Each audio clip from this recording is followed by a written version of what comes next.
Good morning. Thank you for joining me once again for the Wednesday morning meditation. And today we are going to make a little detour once again from the daily office to remember David Pendleton Oakerhater, whose feast day comes up in a few days on August 31st, which is the day that he died. And this reading from Isaiah is one that we hear every year on his feast day. I invite you to listen to these beautiful words from the poet theologian Isaiah. Let the words minister to you, flow around you, surround you, comfort you. How beautiful upon the mountains are the feet of the messenger who announces peace, who brings good news, who announces salvation, who says to Zion, your God reigns. Listen, your sentinels lift up their voices. Together they sing for joy. For in plain sight they see the return of the Lord to Zion. Break forth together into singing, you ruins of Jerusalem.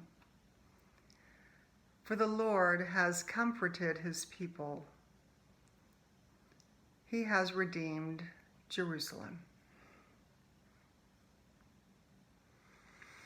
So David Pendleton Oakerhater was a Cheyenne warrior who was known back in the 1800s and early 1900s. In the 1800s, he was a fierce warrior, trying with all his might to protect the land rights of the indigenous peoples in Indian territory.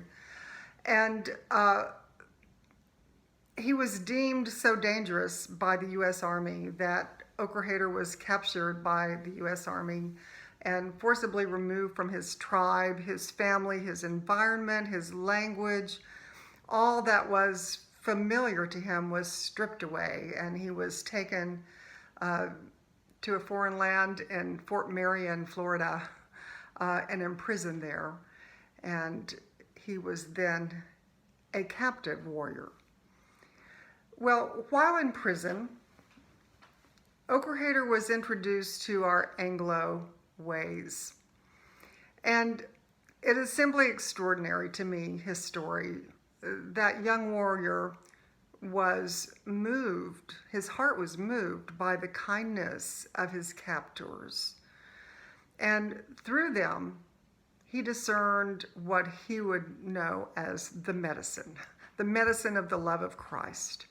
And it was from the very people holding him captive that he came to know the love of Christ. Extraordinary. So David was baptized, and then he was ordained, and he returned to his homeland. And for years, he was the Episcopal presence in Indian Territory. He attended our first Episcopal convention in Oklahoma at St. Paul's Cathedral, and we have the picture to prove that. It used to hang in my office, and there he is, Oakerhater, in that gathering, along with a very, very young Archibald Edwards. I love that picture. So what does his story say to us today? Well, in our COVID time, we have all experienced imprisonment in one way or another. Not as drastic, not as severe as Oakerhater, but imprisonment nonetheless. And in external ways. For instance, my mother is in an assisted living center, and 4 or 5 people in the place where she lives were given a positive result on their COVID test. So they're all quarantined in their room, and so of course there is the anxiety about that, but also for her, she's a very active person, and to just be contained in one room for 14 days is really hard. Plus she's somewhat claustrophobic, so this is very stressful for her. So external imprisonment. Also, we have suffered, I think, the internal imprisonment of fear and all that brings to us: fear, anxiety, all of those internal pressures, internal imprisonments that block us from our freedom.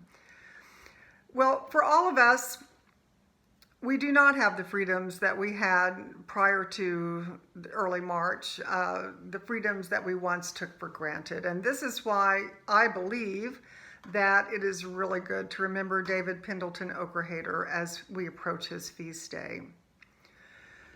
So if we would follow in his example, then we need to acknowledge first whatever difficulties we are undergoing with COVID. What is it that's challenging us? What is challenging you? What is challenging me? What is distressing you? What is distressing us? So noting the ways and being realistic about the ways that we are indeed imprisoned is the first step. God wants us to be honest about ourselves, but God also does not want us to remain stuck in our distress. So the Oakerhater lesson that is on my mind is that even though we are imprisoned, some of us to a smaller degree than others, can we admit to that, be in that imprisonment, and then can we go deeper to find love? Love that's there waiting for us, perhaps blocked from our view a little bit, but how can we go deeper and find love? We are held captive with this virus, but can we be a captive warrior like David Pendleton Oakerhater? Can we be a warrior and not be defeated by our imprisonment, but still keep moving towards love? So Teilhard de Chardin talks about Holy Eucharist, saying that he looks at the wine that we are offered during communion, the blood of Christ, the cup of salvation, that this is symbolic for us of the sorrow that we all experience, all the things of our human existence that fail us, the grief of losing a loved one, some despair that we feel with COVID, or even a dream or an expectation that we had for our lives that became unrealized and never will be realized. All of those and so much more are part of our sorrow. And that as we drink of the wine, that is an exercise for us in accepting the reality of that unfulfilled state. And then, if we are open to it, receiving a healing through the offering and the receiving of that wine. So let us go on another walk today. I love these guided meditations. I hope that you enjoy them as well.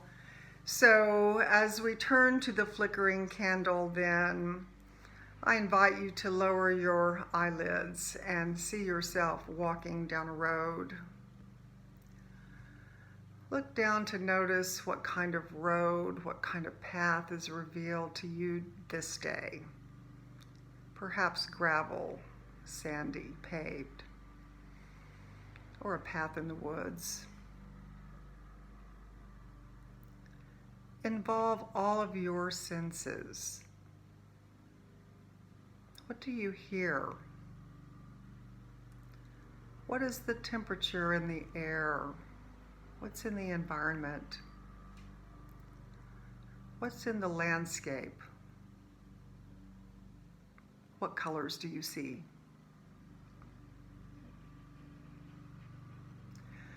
So as you continue to walk along, right in front of you, you see a clearing.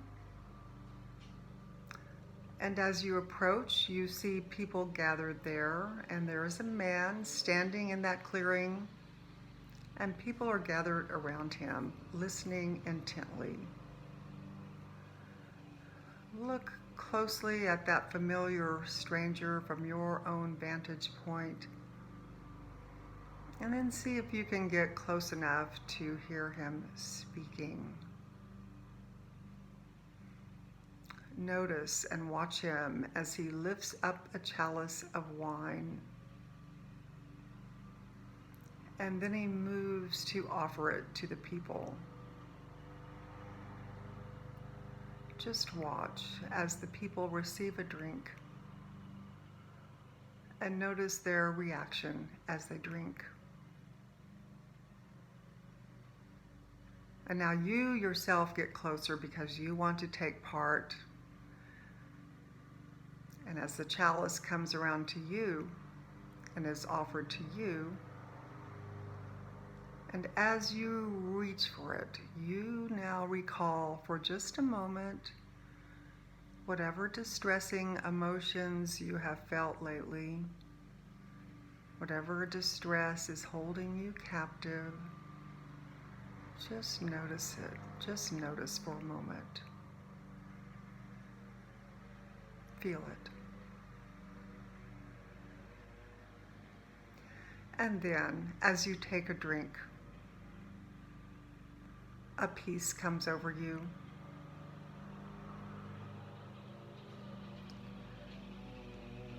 Look up to see the eyes of the familiar stranger holding your own gaze.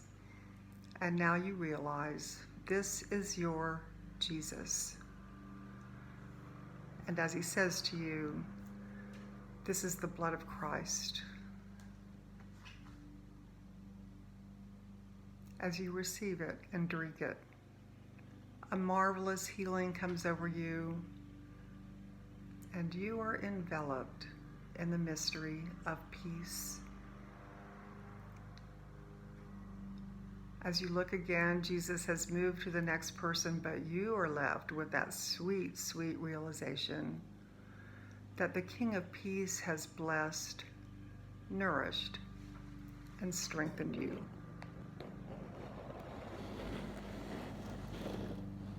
And now sit with that feeling and the flickering candle in the silence for a moment, to be followed by beautiful sounds, and be at peace.